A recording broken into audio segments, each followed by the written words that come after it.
Olá, pessoal. Boa Oi, tarde. Joia, tudo bem? Tudo bom, Lilian? Tudo certo. Boa tarde, professor. Letícia. Boa tarde, Cristian.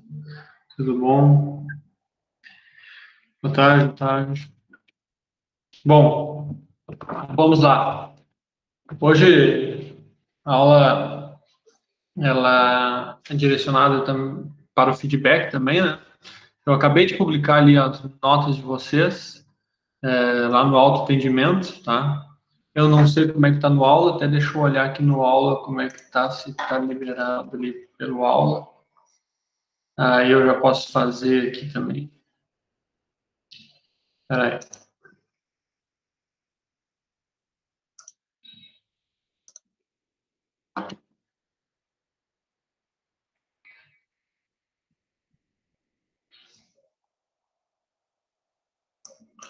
A aula tá aqui, ó.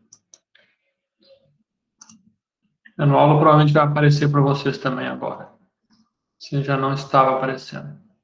Senhor, tu colocou as notas no autoatendimento? Coloquei agora. Agora. Ah, tá. Que eu atualizei a página lá e pra mim não aparece. Agora. 2 minutos. Se vocês puderem dar uma olhada lá depois, né? Bom, a notícia boa, pessoal, é que a maioria aí ficaram com notas boas, né? Todo mundo ficou acima da média aí, né? E a maioria conseguiu a nota máxima, que é 1,5, né? Foi aí de 1,2 a 1,5, tá? Mas eu fiquei bem contente com muitos trabalhos que eu vi ali, e algum desconto que teve foi em função, às vezes, de pouco conteúdo no mapa, né? A questão ali da questão objetiva também foi 0,4 e a maioria foi 0,5, tá? Um que o outro que fez uma questão muito curtinha ou não marcou a opção correta, né, que acabou sendo penalizado ali com 1/10, né? Mas, de uma forma geral, então, as notas de vocês ficaram bem boas. Isso é bom, vai dando uma gordurinha, né? Mas eu gostei bastante do que os grupos fizeram aí, né? Eu até já compartilhei lá com vocês e vou compartilhar aqui também o material. E gostei bastante também das questões, tá? Eu acho que deve ter dado um trabalhinho para vocês aí, confesso. Talvez no próximo semestre eu faça só o mapa ou faça só uma questão, uma ou duas questões. Aí isso eu vou ver. Mas também daí eu flexibilizei no tempo ali para vocês entregarem, todo mundo entregou no tempo, então isso foi bom também, para não ter ninguém pendente, tá? Bom, antes de nós olharmos ali o material, deixa eu até já compartilhar a tela com vocês aí.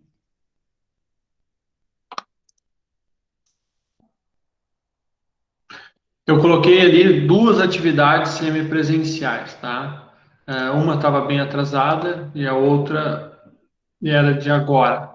Então, se vocês entrarem lá no aula, vocês vão ver lá, né, que tem, além da aula de hoje, né, nós vamos ter essa, que é a aula do dia 20/3, tá, uma atividade semipresencial. Eu coloquei aqui prazo de entrega o final do semestre, então não vou cobrar entrega agora, né, até porque muitos não acabam não fazendo, e daí tem que estar postergando, então eu vou deixar aberto ali, mas a minha sugestão é que vocês já façam ela, tá? Essa atividade aqui nada mais é do que a leitura desse material aqui, principais patologias ligadas ao bem-estar na produção de suínos, tá? É um material que eu pesquisei bastante para ver um material interessante, ele é bem bom mesmo, então aqui vocês só tem que fazer a leitura e marcar como concluída essa atividade, tá? Bom, a segunda atividade semipresencial é essa aqui, 10/4, né? Que foi de sábado passado. Também está com prazo final no dia 31/7. E aqui é o seguinte, eu dei um material aqui, doenças vesiculares, que nós vamos ter hoje essa aula aqui, doenças vesiculares, né? Mas aqui eu quero que vocês façam de novo um mapa conceitual, tá? Aqui, pessoal, algo não precisa ser tão elaborado assim, né? Como para uma avaliação de prova, né? Mas que vocês coloquem ali o mapa, né? As doenças vesiculares, né? Ali na volta, as doenças que a gente está falando, né? E as principais características de cada uma delas. A minha dica aqui é o seguinte: assistam a aula de hoje e já vão fazendo esse mapa, já vão anotando os tópicos, os conceitos e depois só organizem e enviem isso, tá? Então, aqui a atividade sempre presencial vai ser o envio esse do mapa conceitual, tá? E hoje, então, vai ser a aula, a primeira parte vai ser o feedback, né? E a segunda parte, então, as doenças vesiculares. Eu fiz um arquivão. Olha, quando eu comecei a corrigir isso aqui, me deu um arrependimento, porque que deu de trabalho para corrigir isso aqui, vocês não fazem ideia.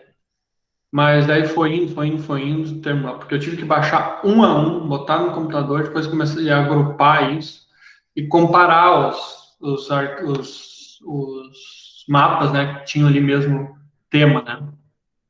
Mas no final aqui ficou legal. Então, medicina de suínos, mapas conceituais, eu até estou compartilhando com vocês, até como forma de vocês é, terem aí, né? Comparar o material e também para poder estudar, né? Então, aqui estão todos, na verdade, todos os mapas feitos estão aqui, né? Então, esse aqui, por exemplo, da anemia ferropriva de Leitões, né? O mapa, ele sempre vai ter um tema central, tá? Ele tem que estar bem destacado, como está aqui, anemia ferropriva. Ele pode estar no meio ou pode estar em cima, também a ordem, ou do lado aqui, tá? A ordem, isso não interessa. Interessa que ele esteja bem destacado. Olha o mapa, eu tenho que saber qual é que é o tema principal, tá?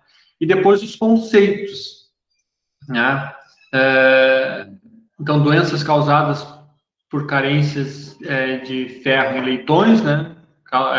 Que causa anemia ferropriva, né? Aí aqui estão os conceitos ligados a isso, né?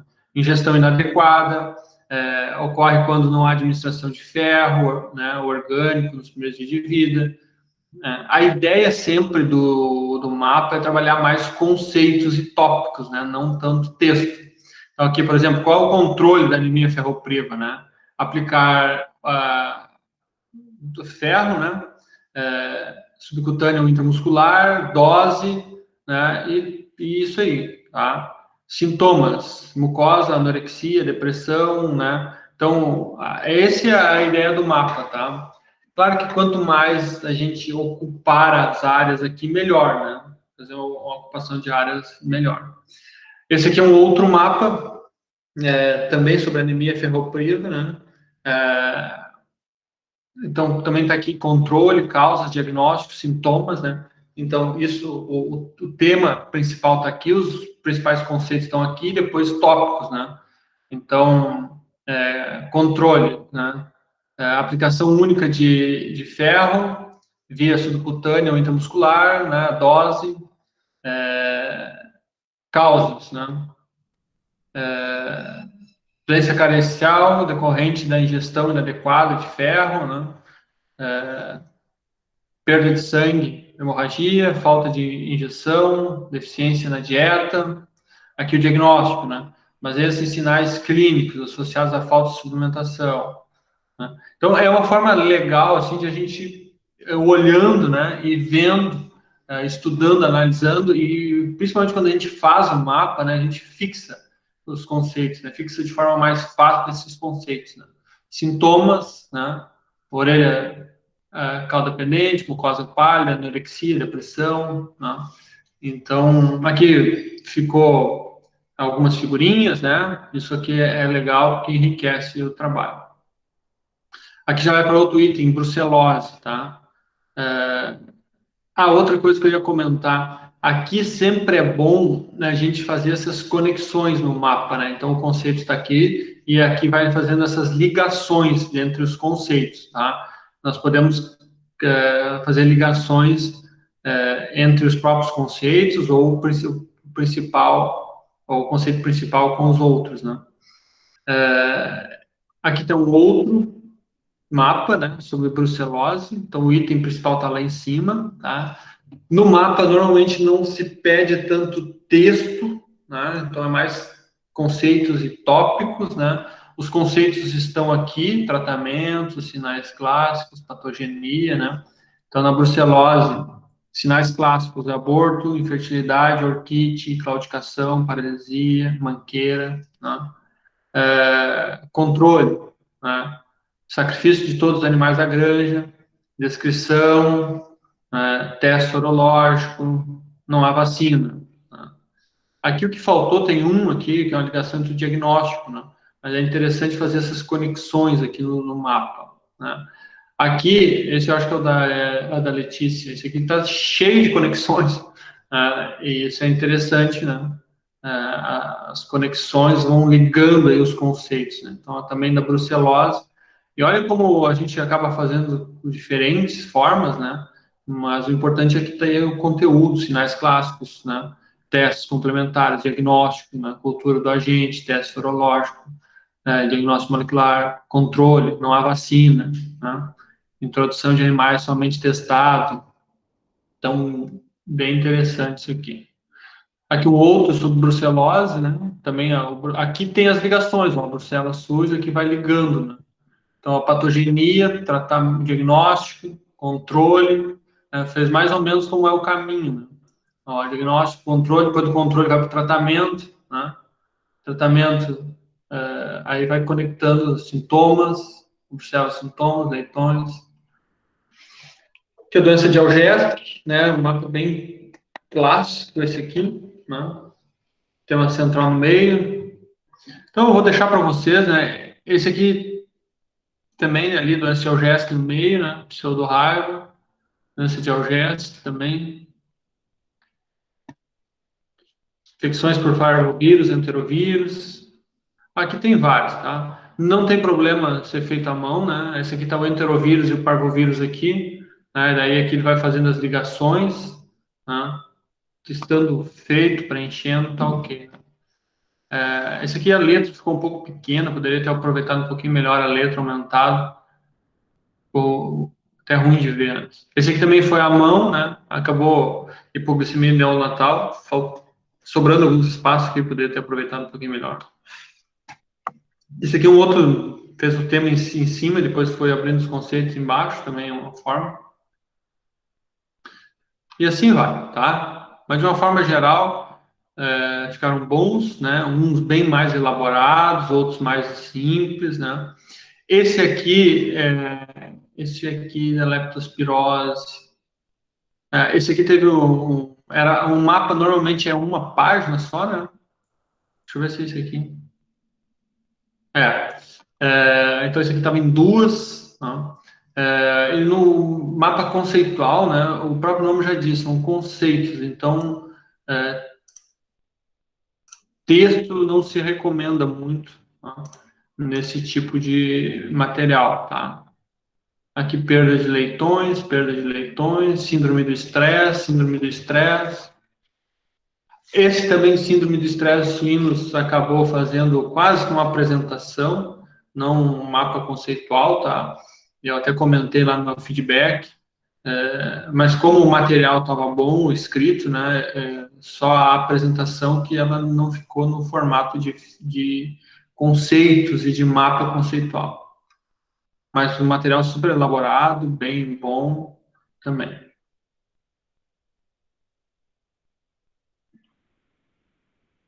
Aqui, SARS. Teve uns, esse aqui acho que foi até do Christ. Ficou um pouquinho pequeno. Torção de mesentério, torção gastroesplênica. Esse aqui, na verdade, era para fazer um só. Aqui um outro também não ficou no formato de... Ficou no formato de resumo ou algo assim, né? Mas não de mapa conceitual, mas o material, o texto estava ok, então considerei também. Aqui, o tema principal está bem destacado aqui no canto, né? Vai abrindo os sub-itens aqui, né? E nessas bolinhas maiores, depois vai falando com cada um. Ficou bem bom esse aqui. Esse aqui também veio a caneta, né? Não tem problema nenhum, desde que sendo um mapa, né? A gente pode trabalhar e ver também. Ou também, esse aqui sim ficou só nos conceitos, né? Mas está ali bem destacado, está com o seu plasmose no centro, né? Poderia aqui daqui a pouco ele fazer os sub-itens, né? Um destaque melhor só para facilitar na leitura. Esse aqui ficou quase como um portfólio também, não um mapa, né? Também considerei porque o que está escrito, o material estava ok, tá? Mas não exatamente um mapa. Isso aqui ficou quase como uma cartilha. Isso aqui também é outro um modelo parecido que usaram, tá? Mas de uma forma geral, pessoal, bem interessante aí a atividade. Espero que vocês tenham gostado também.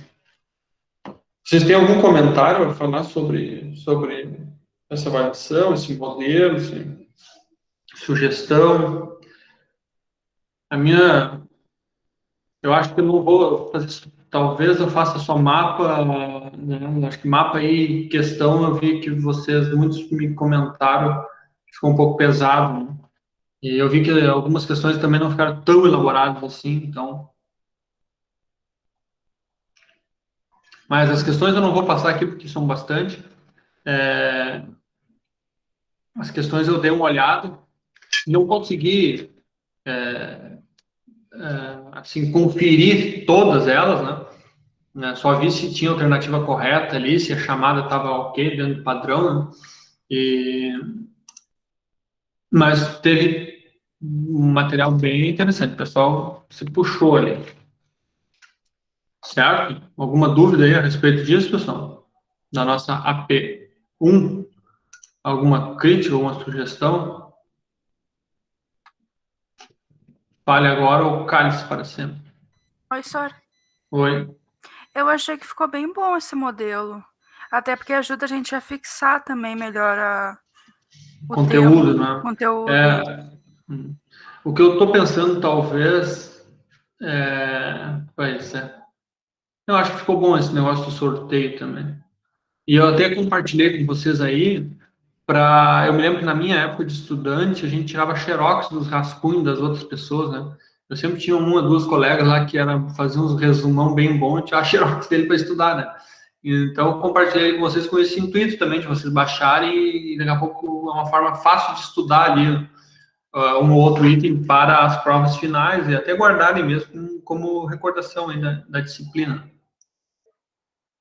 Mas te agradeço, Stephanie, pelo teu retorno. Tá? Bom, então, a nota está publicada, as notas estão publicadas, né? Senhor, Oi, para mim não apareceu a nota no autoatendimento. ainda não? Nem para mim, professor. Tá, mas apareceu aí para a Gabriela, então daqui a pouquinho deve aparecer. E no aula ali apareceu para vocês? Vocês conseguem olhar ali agora no aula? No aula aparece. Uau. Apareceu tudo. Liberou. Tá. É que às Então, vezes no aula- demora. No autoatendimento, às Pois vezes é. demora para cair. Demora um pouquinho. Mas se não aparecer até hoje de tarde, vocês me avisem, tá? Porque eu botei agora mesmo. Eu me esqueci de botar antes. Então eu só transportei do aula para lá. Então o que está no aula é o que está lá no autoatendimento, tá? Eu só carreguei as notas ali. Então o que está ali é o que está lá. Certo? Ô, Sora, eu queria ver contigo, assim, o negócio do dia das provas, tipo, dessa vez foi ótimo, assim, porque não colidiu com cães e gatos, né? Porque cães e gatos é de manhã e de tarde, prova é um horror. Aí, se puder, assim, sempre... Eu acho que na S não pode, né, ter modificação de semana, né? S não. Mas sempre que, se o senhor puder, assim, não Não, não- colidir, seria bom. Uhum. Não, nós já temos até a nossa data aqui. Eu acho que não colide. Se colidir, me avise que a gente troca, não tem problema nenhum, tá? Eu até não tô com... Eu olhei aqui, mas não tô com Pelo o que eu me plano lembro, aberto. não. O professor, Oi. Colide mesmo. pela data eu tenho 26 de maio, né? E para nós vai bater quem faz de cães e gatos. Vai bater junto. É? É. Tá, não tem problema. Então, me lembre mais na frente e a gente posterga essa aqui de cães e gatos, de suínos, não tem problema, tá? E outra coisa que eu faço normalmente é dar um prazo maior para fazer também a prova, tá? Aí tá bom. Porque, Isso aí é muito bom. Tá bom também. né, porque ninguém faz só essa disciplina de suínos, né? O pessoal sempre faz uma de manhã e fazer essa no meio-dia, né? É para matar, né? Então, eu normalmente deixo mais tempo. Normalmente eu libero meio-dia e deixo para fechar meia-noite, entendeu? Meu sistema mesmo, se ele faz esse fechamento, né? Ele só fecha no dia, senão eu tenho que fazer de forma manual ali, daí fica um pouco ruim, tá? Então, mais na frente, vocês me lembram ali umas 2 semanas antes da prova, até para avisar os demais colegas também, né? A gente posterga a avaliação. E daí vai ser uma avaliação, uma prova normal, assim, no sistema, né? Questões objetivas. Eu vou usar muitas questões que vocês fizeram ali. Claro que vou dar uma outra adaptada, né? Uma outra ajustada. Talvez alguém seja premiado com a sua questão, né? Se a questão ficou boa, provavelmente pode cair na prova também. Eu vou fazer outras questões, que é dos conteúdos que a gente vai trabalhar aqui depois, né? E aí a gente vai conversando, mas sem problemas, tá? O que eu vou pedir é que vocês façam as semipresenciais ali, tá? Isso é super importante, fazer essa semipresencial, as duas ali. Uma é só leitura, né? A outra que tem que fazer esse mapa conceitual, mas façam ali também. Usem a aula de hoje para fazer esse mapa e vai ficar mais fácil. Já tem um atalho aí para vocês, tá? Então vamos para. Deixa eu abrir aqui a aula de hoje. Na verdade, nós tínhamos lá só o feedback, né? Mas daí eu vou fazer essa apresentação, que eu já tenho ela pronta, sobre doenças vesiculares. E assim vocês já depois façam o mapa conceitual, que vai ser a nossa segunda atividade semipresencial, tá? Bom, vocês vão ver que essas doenças vesiculares, elas são importantes, né? Elas são... estão aí no nosso meio, né? Mas aqui no Sul elas não são tão relevantes assim, não tem uma ocorrência tão grande assim. Até porque agora a gente já nem... nós somos livres de febre aftosa e sem vacinação, que seria pior, né? Nós temos aí depois a estomatite, que é uma doença que não é tão comum para nós aqui, em algumas outras regiões sim. Ela não tem tantos problemas. O grande problema dela é que ela é muito parecida com a aftosa. E essa sim, a aftosa sim tem problemas econômicos, né, produtivos, mas principalmente econômicos, né? Então, no caso aqui o Estado, né, com febre aftosa, nós temos problemas de exportação de carne suína, né?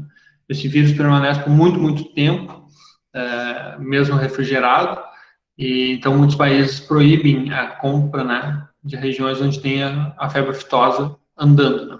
Que não é o nosso caso aqui. Então, esse tópico, doenças vesiculares, ela não é tão relevante assim para nós, mas é importante a gente saber e ter esses conceitos básicos. Por isso que eu até coloquei isso aqui como uma semipresencial. Claro que eu vou dar aula aqui, mas vocês podem fazer esses tópicos aí. Então, nós vamos falar um pouco sobre a febre aftosa, que vocês devem estar cansados já de ver em várias disciplinas, né? Esse item. Estomatite, doença vesicular dos suínos, né? Que só acomete suínos. E esse exantema vesicular também dos suínos. Certo?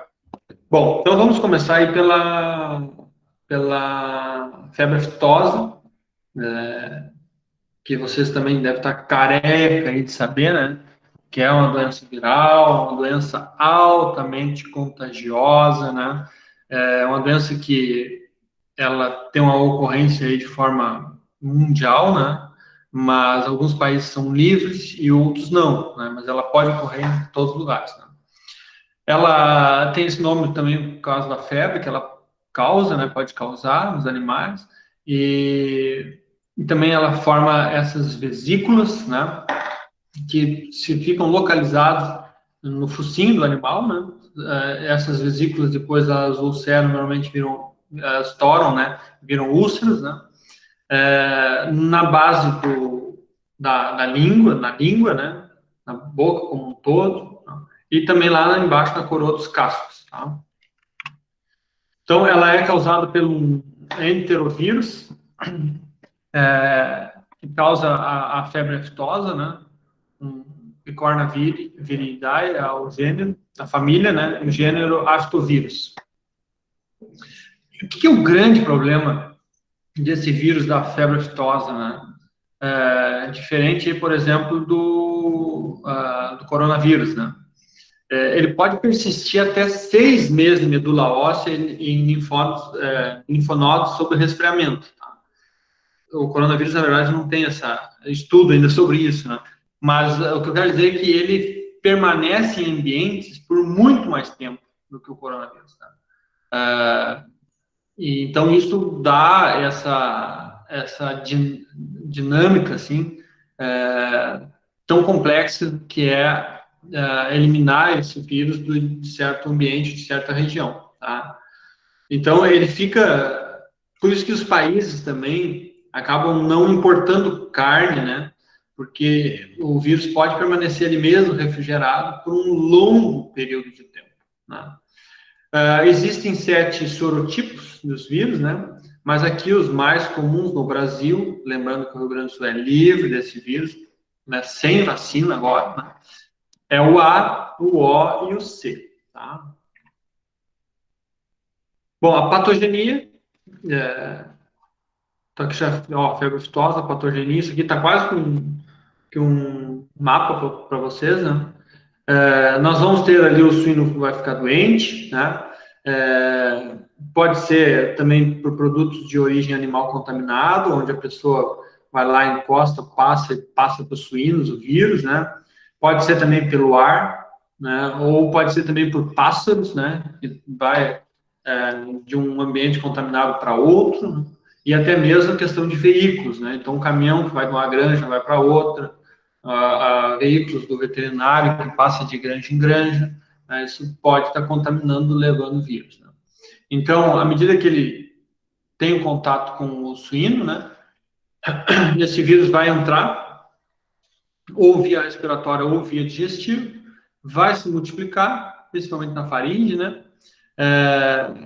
Vai se multiplicar e vai se espalhar para os diferentes órgãos do corpo, tá? E aí ele vai causar as famosas aftas lá nas primeiras vesículas, né? Essas vesículas vão estourar e vão formar essas aftas, essas úlceras aí, lá na boca, né? Na coroa ali dos cascos, que é muito tradicional, e também no focinho. Então, as duas formas de contaminação, né, via respiratória e via digestiva, o vírus não entra em pele intacta, né, eles vão, então, se multiplicar e aí vão atingir os diferentes órgãos, né, mas com preferência aí pela mucosa oral, né, e essa coroa, a região da coroa do casco. O grande problema dele nem é tanta questão da patogenia que ele causa, né? O problema dessas feridas na boca é que o animal tende, pela dor, né, a comer menos. E aí ele acaba tendo um prejuízo no seu desempenho, tá? Mas normalmente essas aftas aí duram o ciclo do vírus, aí 7, 10 dias, né? E tende a melhorar essas vesículas durante esse período, tá? O que é o problema? E aí isso é semelhante também com o nosso, que tem muitas pessoas aí passando, né? Que são as infecções secundárias ou contaminações secundárias, né? Então, essa região da boca onde ele causou essa ferida, ou a lá da coroa do casco, onde ele causou a ferida, né? O animal, imagina, está lá no barro, entra no açude, contamina aquela ferida ali, aquela região, ele já vai ter uma outra infecção, né? E essa infecção, ela pode daí durar por muito mais tempo. Se for nos cascos, o animal vai ter dificuldade, vai mancar, dificuldade de caminhar, já não vai comer mais, e aí o animal acaba definhando, né? Na boca, mesma coisa, né? Você vai ter dificuldade de aprender alimentos, vai ter dificuldade de se alimentar, né? E vai também ter um emagrecimento. Mas o ciclo do vírus ele é curto, né? Essas feridas podem ser curadas, né? Então é possível tratar, né? Mas o que acontece? Normalmente, no caso aqui em regiões como a nossa, né? Se dá um surto de vírus, normalmente se opta pelo abate sanitário com a ideia de fazer um bloqueamento na região, né? Para eliminar, então, a presença do vírus ali. A segunda alternativa é vacinar os animais, né? Para que os animais, então, o vírus tenha contato com o animal tenha imunidade e esse vírus não se multiplique, não se espalhe ainda mais, né? Então, essa é uma das formas de se trabalhar quando a gente tem alguns surtos, né? Uma forma muito resumida que eu estou falando aqui para vocês, né? O grande problema desse vírus é que ele se espalha de forma muito rápida. Então, por isso que se opta aí na produção animal de fazer esse bloqueio total e com um abate sanitário desses animais, né? Eu me lembro quando eu estava na faculdade, em 2001, se não me engano, 2001, teve um surto, que foi o último surto que teve no Rio Grande do Sul, na cidade de Joia, e lá, então, foi em bovinos, mas eles abateram todos os animais, né? Inclusive suínos que tinham na fazenda e na região ali, fizeram um abate sanitário para evitar, né, que esse vírus se multiplique. Bom, epidemiologia. O período de incubação é de 2 a 7 dias do vírus, né? Então, depois desse período, ele começa a aparecer, então, os principais sintomas aí. O vírus é transmitido de suíno para suíno, né? Ou através, então, de produtos aí contaminados, né? Por veículos, por pássaros, né? Caminhões. Sinais clínicos, o aparecimento ele é súbito, né?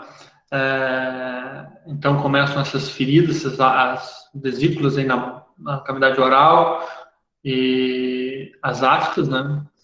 Há uma hipertermia, né? Então um aumento da temperatura corporal, aftas esbranquiçadas na língua, né? Chega a perder assim a pele ali da língua, né? Tecido da língua. Focinho que pode romper-se, né? Formando essas úlceras. Vesículas também pode encontrar nas tetas, né, dos animais, das fêmeas, né, e também na coroa dos cascos, muito comum, né? E normalmente os animais, quando estão com febre, procuram ir para a água, né? Então, muito atento a isso também. Animais com febre, olhem a boca, né? Animais dentro da água, olhem a boca também, porque pode ter feridas e a gente tem que estar atento para isso. Normalmente as lesões de língua e boca recuperam-se em uma semana, né? Então, a recuperação, o grande problema são as contaminações secundárias. E aí que eu estava fazendo a analogia com o coronavírus também, né? Essas pessoas que ficam doentes e que têm dificuldades aí por mais tempo do que o normal, né? São pessoas que acabam tendo doenças concomitantes ou que se originam através do coronavírus, né? Então, as pneumonias, por exemplo, o coronavírus lá, ele acaba atingindo o tecido do pulmão, causa lá um grande estrago, né, no tecido, e muitas lesões, né? E aí abre porta para pneumonias, né? Outros micro-organismos se instalarem ali, né? E ali vão causando problemas maiores, né? E aí levam a uma piora aí do quadro clínico. Então, aqui tem algumas fotos, né, de lesões na coroa dos cascos, nas patas dos suínos, né? Então, um animal com esse tipo de ferida não vai caminhar, não vai comer. Então, na verdade, tem um grande problema aí de zootécnico, né, de produtivo com esses animais, né? Eles não morrem por isso, dificilmente morrem por causa da fitose, mas eles acabam perdendo muito peso e essa doença se espalha de forma muito fácil, né? Então, aqui algumas fotos mostrando feridas na boca, né, causadas por febre aftosa, suínos, aqui na coroa do casco, né? A base da língua chega a perder, ó, conforme eu falei antes. E aqui, ó, a lesão, às vezes não só na coroa, mas subindo um pouco aqui também. Essa aqui é um material que eu peguei lá do Amazonas, uma região lá que tem a presença ativa do vírus, né? Sinais clínicos, então, uma laminite aguda, né? E isso causa muita claudicação, muita dor, e esses animais então, têm muita dificuldade de caminhar e normalmente procuram água, até para aliviar a dor também, entram para dentro da água, né? Também pela febre, acabam tomando mais água. Animais ficam mais inquietos, dificuldade de mastigar, né? Dificuldade de engolir alimentos por causa das feridas. Na boca são menos visíveis, né? Mas pode ocorrer no vesículos, focinho, na língua. Bom, aqui é um mapinha só para diferenciar quais as espécies que ocorrem essas doenças vesiculares, né? Então, a febre aftosa acontece em todos, né? Presença no Brasil, sim, ocorrência em bovinos, ovinos e suínos. Só não temos febre aftosa no equino, né? Somente nos biungulados ou casco partido, né? A estomatite ocorre em todos, né? Então nós vamos ter estomatite até nos equinos. A doença vesicular é só nos suínos, né? E o exantema vesicular, que a gente vai ver depois lá no final, também só nos suínos. Lesões da febre aftosa, né? Aftas na boca, focinho e patas, né? Em leitões observa-se hipertrofia cardíaca, o hidropericárdio, né? Então, a presença de líquidos ali no pericárdio. Lesões de miocárdio também pode ocorrer. Diagnóstico. Então, o diagnóstico de febre aftosa, na granja, ele é mais difícil, né? Porque nós temos aí uma série de outras doenças vesiculares aqui, né? Então, fica difícil de distinguir qual é. Então, ela é uma doença de notificação obrigatória. Então, se suspeitar de aftosa, a gente necessita imediatamente comunicar aí a inspetoria veterinária local, né? E aí a inspetoria, então, vai fazer essa coleta aí de material das aftas para fazer esse diagnóstico, né? Então, normalmente se faz um teste, né? O PCR, o ELISA, e também se faz o cultivo celular, né? O cultivo do vírus, para ver se o vírus está ali vivo ou não. Então, essa é uma forma de fazer um diagnóstico definitivo, né? Então, por isso a granja ela acaba ficando bloqueada, né? Nesse período, tá? Em zonas livres, como é o nosso caso aqui, né? De febre aftosa, a vacina não pode ser usada, tá? Então, deve ser feito um programa de erradicação através de abate e desinfecção.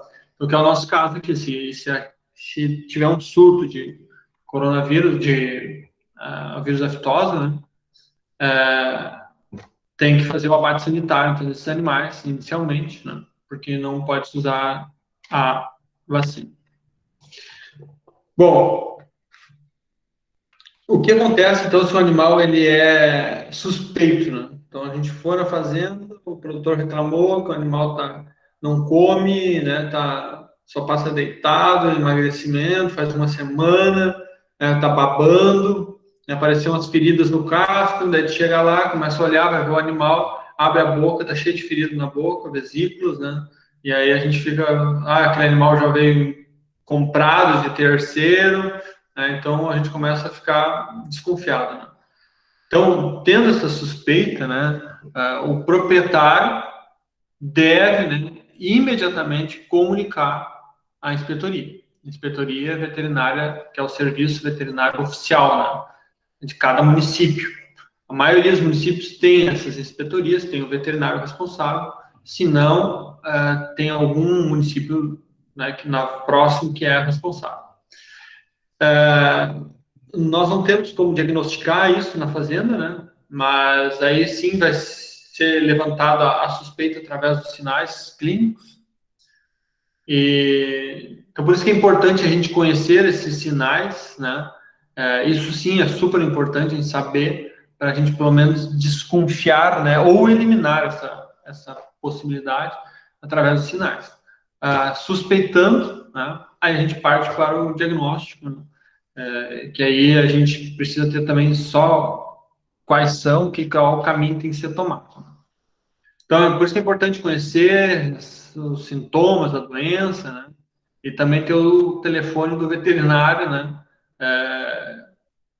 Do serviço oficial para comunicar, né, essa suspeita, tá?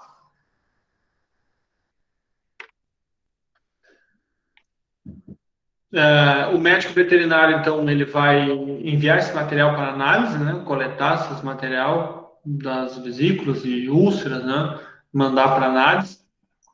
Também fazer o diagnóstico diferencial de outras doenças vesiculares que causam vesículas, semelhante à febre aftosa. No caso de surto, isolar, né, o foco e comunicar, né, as pessoas responsáveis, né?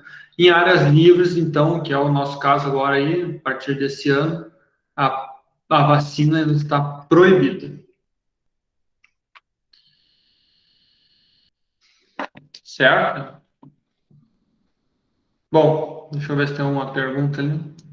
Febre aftosa, vocês devem estar careca aí de saber, né? Então não tem maiores mistérios.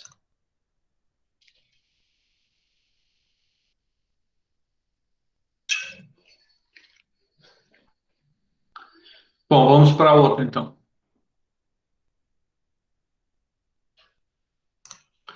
Estomatite.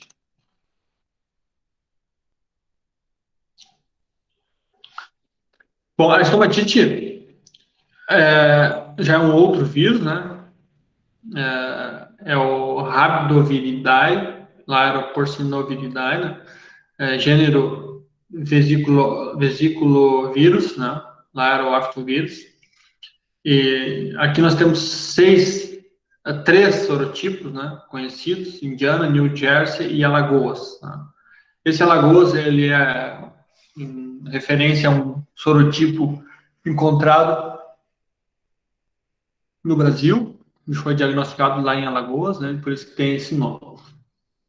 Afeta bovinos, equinos e suínos e homem, né? Então afeta todos aí as espécies que nós estávamos vendo anteriormente.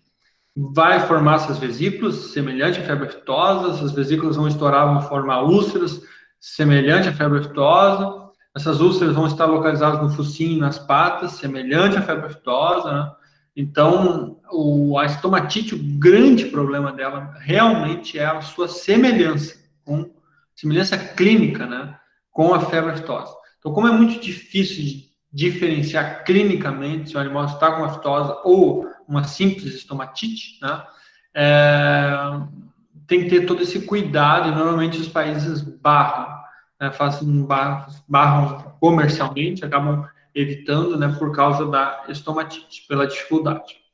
Então, ela foi retirada da lista, né, de notificação obrigatória, exigência de notificação, mas no Brasil ela ainda é obrigatória, tá? Comunicar ela para o serviço oficial por causa da sua semelhança com a aftosa, tá? Então, lá na OIE, que é a Organização Internacional de Epizootites, lá, né, ela foi tirada da lista de notificação, mas no Brasil se manteve na nossa lista, muito pela sua semelhança aí com a febre aftosa, tá?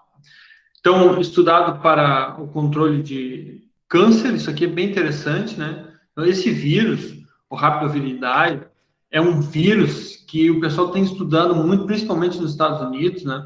É um vírus que ele identifica células cancerígenas, né? E ele acaba eliminando danificando, né? Essas células cancerígenas, né? Então, o pessoal vem estudando isso, e é uma forma bem interessante, né? De daqui a pouco a gente usar um vírus aí, né, para combater ou nos auxiliar em patologias importantes, tá? Então, o primeiro diagnóstico dele foi em Indiana, nos Estados Unidos, em 1926. Em 1927 foi feito em New Jersey, né? E no Brasil, somente em 1964, em Equinos, né, em Alagoas, tá? Por isso o nome sorotipo Alagoas.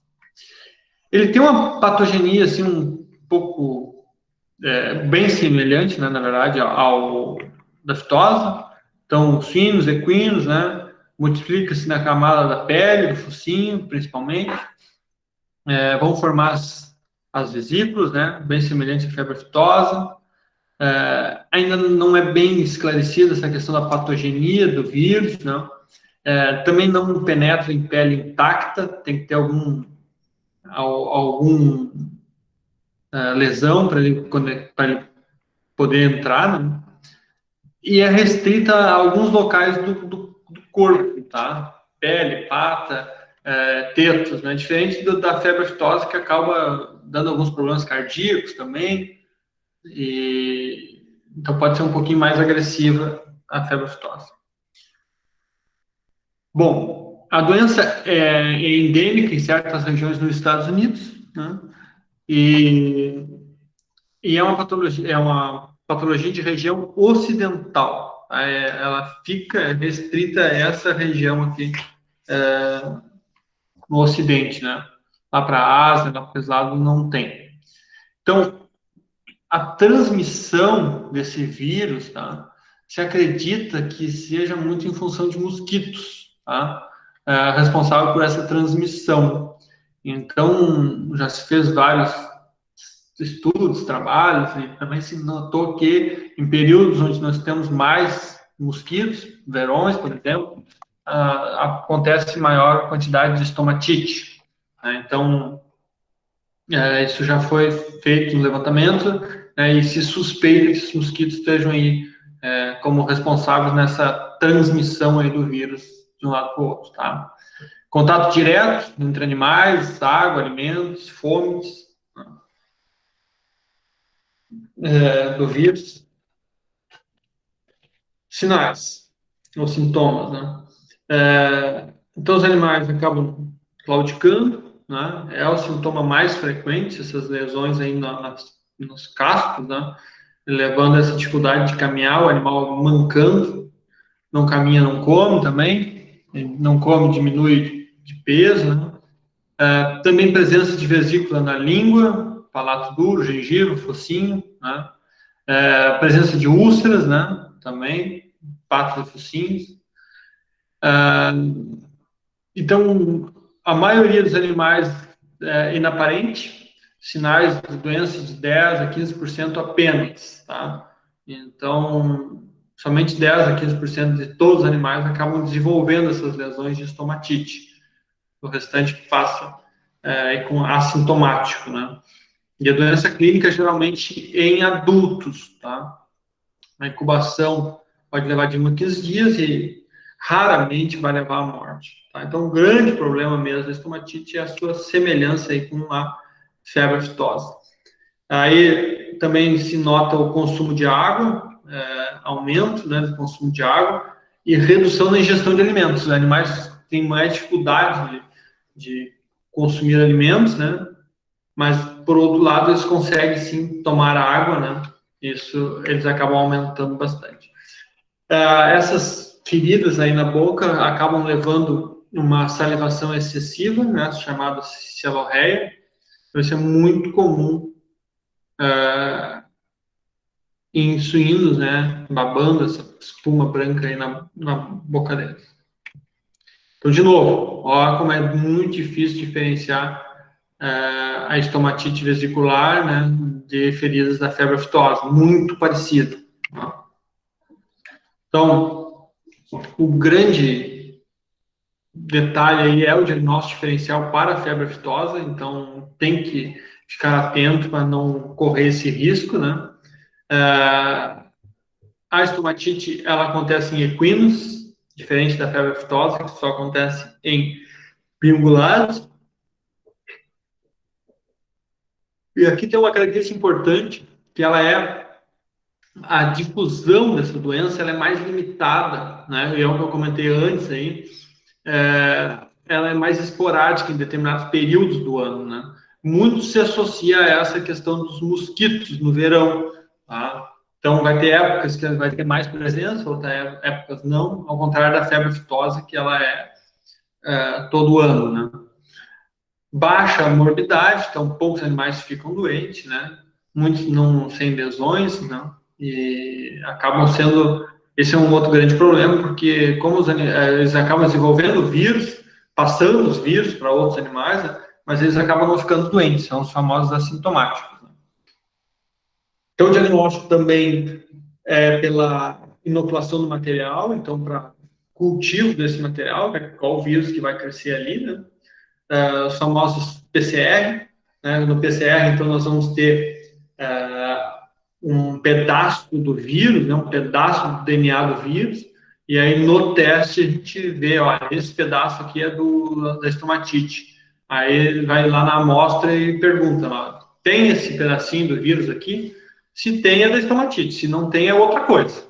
Daí vamos fazer um PCR para febre aftosa. Então, esses testes são muito específicos. Eles vão dizer se tem. Se não, não vão dizer o que é. Então, agora vamos fazer da aftosa. Por isso que é importante, pessoal, mesmo com esses testes cada vez mais acessíveis, né, é a gente saber o que pedir, né? Saber o que solicitar. Então, se eu desconfio que é mais estomatite, né, eu vou pedir estomatite. Ou se é fazer um teste PCR, por exemplo. Ou se é da febre aftosa, pedir da febre aftosa, né? Porque o teste vai me dizer sim ou não, ele não vai me dizer o que é. Ele vai me dizer se tem ou se não tem, se é ou não é. Se não é, pode ser outras coisas. Então, também dá para fazer sorologia, soroneutralização, né? Para ver se tem anticorpos ali para esse vírus. E, de novo, vai ter ou não ter.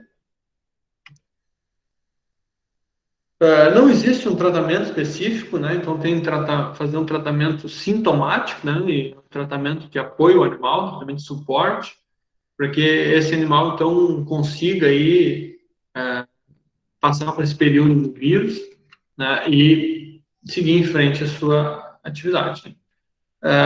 Também é super importante minimizar infecções secundárias, né? Então, aquelas feridas ali, limpar, né? Cuidar para não contaminar e tratar elas, né? Isso é super importante. Cuidado na alimentação, né? Então, botar ali alimentos para os animais de fácil apreensão, raçãozinha, por exemplo, né? Não dar cana, não dar outros mandioca, que o animal vai ter que mastigar, e isso acaba sendo pior para ele, né? Então, dar alimentos de fácil apreensão, de alto nível nutricional. E, de novo, aqui na estomatite, né, a história dos insetos, né, isso é muito comum em cavalos, a estomatite, ela dá em cavalos, né, então, em regiões que tem bastante casos, e tem cavalos encaixorados, cavalos de alto valor, né, o pessoal acaba usando repelentes, né, por causa do mosquito, né, assim, evitando, então, a presença desse vírus, né. Então, quando tem um surto de estomatite, né, então, lockdown, se fecha a propriedade, se interdita a propriedade, né, é muito mais fácil fazer lockdown com animais do que com pessoas, ser humano, né, mas o lockdown para os animais, ele tem fica mais fácil de fazer, realmente, né, de cercar ali, o lugar, né, até para fazer o diagnóstico diferencial. Se faz normalmente quarentena de 21 dias nessa região, né? Então não entra animais e não sai de animais ali durante 21 dias. Depois disso, faz todo um trabalho de higiene, de limpeza, né? E descontaminação, e aí segue o bairro de novo, tá? Agora, o que nós, médicos veterinários, precisamos fazer?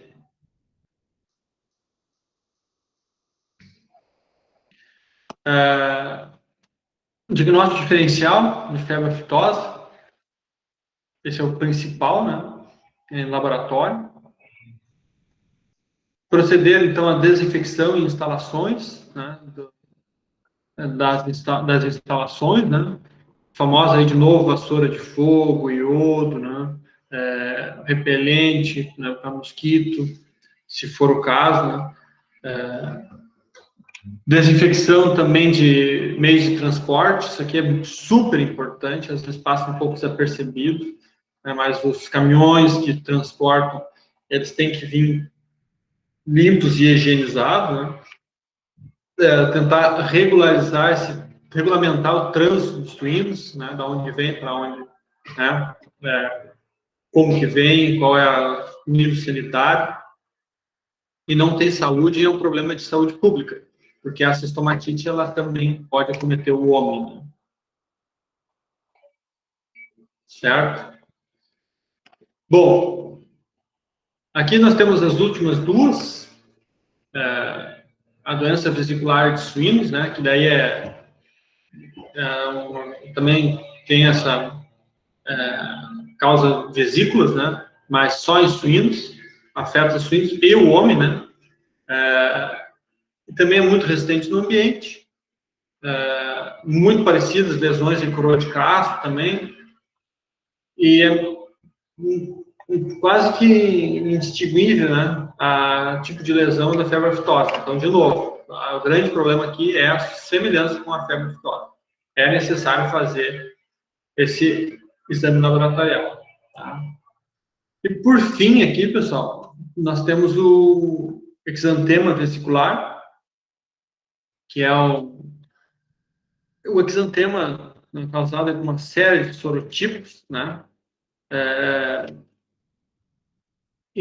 Mas aqui ele foi diagnosticado em suínos nos Estados Unidos, no Havaí, na Islândia, né? Mas essa doença ela foi já erradicada, né? Então nós não vamos entrar em muitos detalhes nela, porque ela já está erradicada a princípio, né? Nós não temos mais o vírus, claro que daqui a pouco pode ser que apareça, né? Mas clinicamente a doença é bem similar à febre aftosa, por isso que a gente tem que ficar atento, né? Então, a doença foi extinta, né, e não ocorre mais em suínos aí no mundo, certo? Aqui são os dados de suínos.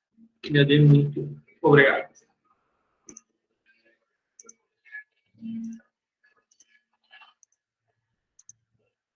Deixa eu voltar aqui para a tela.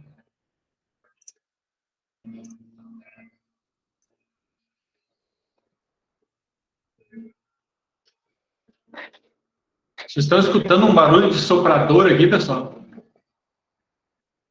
Agora parou. Não, eu não escuto nada aqui. Vá, mas deixa eu botar aqui o... Eu tô quase... Agora ele parou, mas deixa eu abrir aqui o som.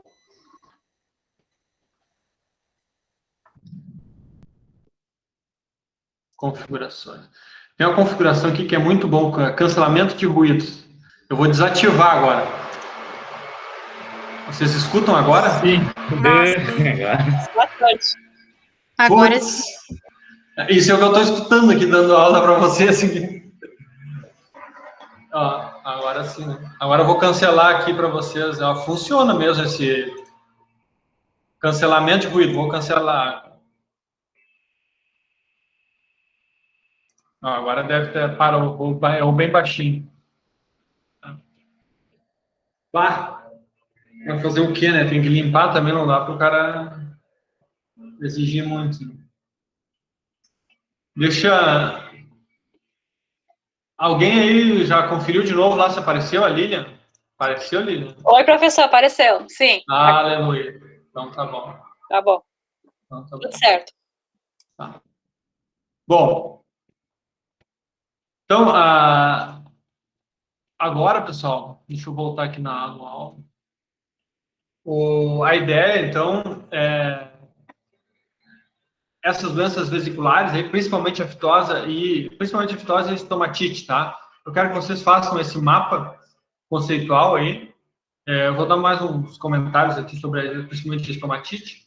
E aí vocês façam esse mapa conceitual e postem lá como uma semi-presencial, tá? Aí a gente já mata essa charada também. Eu só queria fazer alguns outros comentários aqui que são importantes a respeito da estomatite, né? Então, para nós aqui, a febre aftosa, teoricamente, ela está eliminada, né? Não tem mais o vírus aqui, presente aqui no Rio Grande do Sul, Santa Catarina, né? Algumas regiões do Brasil. Mas nós precisamos saber o que ela é, e se ela voltar, a gente tem que estar pronto para nos defender, né? A estomatite já é mais comum, né? E aí a gente tem que estar atento a isso. Então, a estomatite já é possível ter ela, né? Normalmente causam às vezes o pessoal esquece da estomatite e quando vê feridas assim nos cascos, na boca, já acha que é a febre aftosa e já fica apavorado, né? Mas daí na verdade não é a estomatite, tá? Então tem que ficar atento. Esses casos têm que ser informados à inspetoria veterinária, tá? Por causa da sua semelhança, né, com a febre aftosa. Ela não tem maiores prejuízos econômicos, não é barreira comercial, né, a não ser pela sua semelhança, mas ela não tem maiores problemas. Assim. Então, é fácil de tratar, né, cuidar as feridas ali, o tratamento bem de suporte mesmo, para passar o período do vírus e tratar as feridas. O bom é lavar essas feridas, deixar o animal numa baia limpa, né? Passar um cicatrizante nessa ferida, né? Então, isso que é interessante fazer esse tratamento de suporte aí no caso da estomatite. Tá? Então, é uma doença autolimitante, ou seja, o próprio organismo consegue se defender desse vírus, tá? Desaparece em questão de semanas, aí, 2 semanas, né? E vai ter um grande problema, vai ser que nessas 2 semanas o animal vai ter um desempenho produtivo prejudicado, tá? Então, por isso que tem que ficar atento a essa questão da estomatite. Bom, então nas granjas é muito importante fazer esse trabalho de vigilância, né? Acompanhando os animais, vendo se tem alguns sinais aí compatíveis, né? Identificar esses quadros que estão suspeitos e comunicar imediatamente ao veterinário responsável, tá? Não tirar o animal, porque pode ser que tenha uma febre aftosa e esse vírus vai estar circulando ali. Isso, qualquer demora pode ser prejudicial, porque vai estar dando tempo para o vírus se espalhar, né? Então, não retirar e avisar imediatamente os órgãos, tá? Deixa eu ver o que mais. Então, o mais importante na estomatite é proteger, né? As granjas que não têm, é proteger a entrada, então monitorar animais, fazer quarentena, né? Então, por isso, o tempo ali de aparecimento do vírus, né, é de 2 a 14 dias, então é importante a gente esperar esse tempo, né, para a gente ver a estomatite. Para ver se não vai aparecer a doença, né? Então é bom deixar esse animal isolado. Aqui, ó, incubação de 1 a 15. Eu falei 14, não, de 1 a 15 dias, né? Então, por isso que é importante a gente deixar esse animal isolado por alguns tempos, né? Porque se ele estiver incubando um vírus ou uma doença, né? Se estiver incubando, nesse período da quarentena vai aparecer. E aí a gente trata ou elimina esse animal e não mistura com os outros. Né? Então, isso é super importante nas granjas que não tem problema de vesícula, estomatite, né? De ficar atento para prevenir né, proteger essa entrada de vírus. Não só da estomatite, mas de outros, né? Então, tomar essas medidas, né? E um dos pontos mais críticos aí que nós temos é o transporte. E para isso a gente tem que ficar atento a algumas coisas aí a respeito de transporte, a respeito de caminhões. Tá? Os caminhões, eles acabam indo de granja em granja, né? Fazem um trabalho excelente, que é levar e transportar esses animais, mas eles podem, nesse meio do tempo, também estar transportando vírus, bactérias, né? E assim por diante. Então, no caso de caminhões, né, é super importante a gente olhar se o caminhão chegou, né, se ele está limpo. Ele não pode vir contaminado de outro lugar, né? Se ele vem carregar, por exemplo. Né? Então, ele tem que estar limpo. É bom a gente fazer uma avaliação, né? E ele tem que estar lavado, desinfectado. Normalmente, ele vai descarregar no frigorífico. Ele tem que passar por um processo de limpeza e desinfecção para ir para outro. Né? Ou então, se ele está muito sujo, tem que fazer um vazio sanitário no caminhão também. Então, outra coisa importante é as roupas, né, que vão trabalhar no caminhão ali, não ser as mesmas que vão entrar para dentro da baia, né, das pocilgas. Então, se tu vai lá ajudar a carregar o caminhão, entrou no caminhão, sobe, desce, né, cumprimentou o caminhoneiro, pegou na mão dele, aquela coisa toda, né, depois, né, tire a roupa e se lave, né, não entra direto para dentro das pocilgas, tá? Então, essa checagem é super importante. E depois tem vários produtos para passar. Nos caminhões é importante também aqueles rodolúvios, né? Os caminhões entram e passam com as rodas dentro do produto para desinfecção, né? Tem aqueles arcos, que é onde tem o chuveirinho, né? E o caminhão passa ali, então molha o caminhão. Então, isso é importante.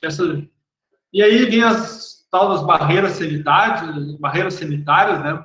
Então, dentro então, o uniforme de trabalho, como eu falei, né? Ser diferente da parte externa, da parte interna, né? Isso ajuda a não levar o vírus, né? Isso, agora com o coronavírus, muita gente tem feito, né? Lá no meu apartamento, lá no prédio onde eu moro, todo mundo tem deixado os sapatos na rua, assim, no corredor, né? Não entra com sapatos para dentro de casa, né? Também tem muita gente que eu vejo que chega em casa, né? Retira a roupa e vai tomar banho, né? Para não evitar a entrada de coronavírus. Então, nas granjas, essas barreiras sanitárias, elas passam a ser importantes também, né? Olha, essa aqui é uma região suja e essa aqui é uma região teoricamente limpa. Então, não pode estar entrando e saindo, tem que fazer uma organização nessa logística, né? E ter essas barreiras onde sair da suja, entrar na limpa, tem que fazer uns procedimentos de limpar a mão, tirar a roupa, botar outra roupa, trocar de botina, né, e entrar. Então, disponibilizar a escova para a higienização, a unha, né, cortar a unha, né, orientar a importância dos procedimentos ali nas barreiras sanitárias, né, limpar bem as botas, coisas simples, mas que acabam dando um resultado, tá? Também evitar visitas, né, de veterinários, de alunos. Esse é um grande problema, né? Mas tem muitos lugares que acabam não permitindo, ou, na verdade, é possível permitir, mas o interessante é que os alunos também tenham essa noção que vão passar pelas barreiras, alguns lugares não vão poder visitar, lugares mais sensíveis, como creche, por exemplo, né? Maternidades, às vezes não... o pessoal não deixa visitar esses lugares, né, com o risco de levar doenças, tá? E ter sempre uma vigilância bem ativa aí para evitar maiores problemas. Certo, pessoal? Então, são doenças aí que não têm tanta relevância na suinicultura, mas é bom a gente estar sabendo e entendendo bem elas. Bom, nós ainda temos aí 20 minutos, e eu gostaria de deixar vocês ali à vontade para fazerem um mapa, começar a fazerem um mapa aí, né, e já eliminar essa atividade semipresencial aí, a última, a 2, né? Certo? Alguma dúvida aí? Não, tranquilo, professor. Tudo tranquilo? Tudo certo. Então tá bom. Tudo tranquilo, certo. professor. Então tá bom. Vale salientar, professor, quando as barreiras funcionam, né? Porque às vezes os funcionários mesmos quebram a asepsia, né, do local. Esse é um grande problema, né? Claro que quando tem um nível sanitário elevado, né, não tem tantas doenças e coisas, mas aí uma outra quebra não vai ter tantos prejuízos, mas daqui a pouco entra uma estomatite, ou uma febre aftosa, aí fica mais difícil, né? O pior é que muitas vezes eles não percebem isso também, né? O coronavírus está dando uma lição para nós, né? Ensinando a gente a higienizar as mãos, ensinando a gente a como se contamina, né? E isso a gente pode levar esses conceitos para outros vírus, né? Outros micro-organismos, né? Principalmente vírus, né? Mas essas barreiras realmente é um problema mesmo. E os rodolúvios também, eu vejo que muitas vezes tem muitos que têm rodolúvio, mas chega lá é uma água preta, suja, assim, né? Não tem cuidado, não tem análise, é só para dizer que tem mesmo. O próprio arco, professor, eu estava na maternidade lá e estavam tentando consertar o arco porque não estava funcionando. Aí estava caminhão de ração, não passava. Depois tinha, por exemplo, um trator dentro da maternidade que saía, ia para a rua, porque na creche era um pouco distante da maternidade em si, né? Fazia o trajeto por fora, não por dentro, né? Não tinha isso. Então, são pequenas coisas que às vezes não se dá conta, né? E eu acho que a frase que mais vem em conta é que o senhor ainda falou lá em Forrageiras, que a gente não se preocupa com daqui a algum tempo, né? Por exemplo, no inverno, aqui a gente não se programa, porque nosso inverno é rigoroso. E a mesma coisa, eu acho que em sanidade. A gente não se preocupa porque a gente não tem muitos problemas sanitários hoje. Exatamente. Isso quando bater na nossa porta, que nem agora o coronavírus. Exatamente. Então, a gente nunca pensava em usar máscara e essas coisas assim. Tu vê que, ao menos no que eu pude perceber, por exemplo, até tirando desse lado de animal, mas humanos, assim, é questão de gripe mesmo. A gente não tá pegando muita gripe, porque ela tá sempre de máscara, tu reforça os cuidados aqui e ali. Né? Higieniza as mãos, não leva tanta boca. A gente só leva a sério quando o negócio bate na nossa porta. Senão a gente não se... E essa questão de sanidade, realmente a gente não tem um planejamento de longo prazo, né? Então a gente vê em outros países, e aí países mais desenvolvidos, os caras pensam 1 ano, 2 anos para frente, né? Então eles realmente levam muito à risca, né? Quando compram um animal, tem lá a quarentena. Eu, por exemplo, vou te dar um exemplo, tá? Nós fomos fazer um beef tour nos Estados Unidos, saímos daqui, paguei uma grana para fazer esse beef tour, só veterinário. E daí nós queríamos visitar um confinamento. Estava muito difícil de conseguir essa visita num confinamento. E daí o cara lá, o organizador, ele conseguiu num frigorífico, num confinamento pequeno. E nós fomos bem emocionados. Vamos ir num confinamento americano. Quando nós chegamos lá, os caras não deixaram nós descer do ônibus. Eles lavaram todo o ônibus. Tinha o rodolúvio, tinha um arco onde o ônibus passou, né? Depois o ônibus entrou lá como se fosse um lava-jato lá, eles passaram toda uma espuma no ônibus, depois água, né? E aí o cara foi dirigindo, né? E o gerente lá, ele estava dentro de um carro na frente, em contato com o telefone com o outro cara, e o outro cara ia dizendo ali dentro do ônibus o que era. Ele, isso aqui é aqui, isso aqui é aquilo outro. E eles não deixaram nós descer, né? Daí todo mundo assim, mas nós sair lá do Brasil para vir aqui não poder entrar no confinamento, né? Não poder andar, o pessoal gosta de ir lá cheirar a ração, gosta de lá ver os animais, né? E eles não deixaram nós descer. Então. E a justificativa é sanidade. É só essa. É sanidade. Vocês vieram do Brasil, vocês estão viajando aqui nos Estados Unidos, visitando N propriedades, né? E aqui vocês não podem entrar, né? Mas no fim até foi bom, a gente conseguiu ver, visitar, olhar, né? Mesmo que do ônibus, né?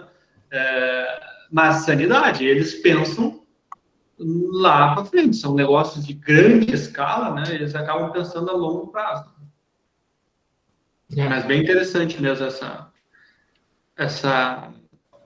o modo de pensar, né? O modo de planejar o negócio. É que eu acho que a gente nunca para pensar, mas, por exemplo, quando tu falou da joia ali, né, do município que teve febre aftosa, eu entrei aqui para ver, daí eu vi que tiveram que abater 11 mil animais, né? Então, eles lá em outros países, eles já pensam nisso, né? Por exemplo, que nem a peste suína clássica e africana, que a gente vai falar ainda, né?